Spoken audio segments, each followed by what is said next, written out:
నమస్కారం, రుద్ర న్యూస్ కు స్వాగతం.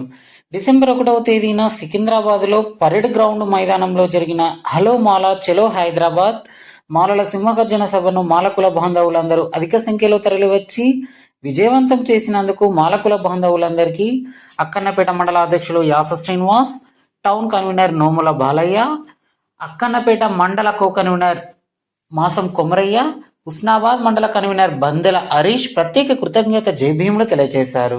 అలాగే దళితుల ఐక్యత కోసం మహాపాదయాత్ర చేసిన జాతీయ మాల మహానాడు రాష్ట్ర అధ్యక్షులు పిల్లి సుధాకర్ కి, రాష్ట్ర కమిటీ సభ్యులకు, జిల్లా, నియోజకవర్గ, మండల బాధ్యులకు ప్రత్యేక కృతజ్ఞతలు తెలిపారు.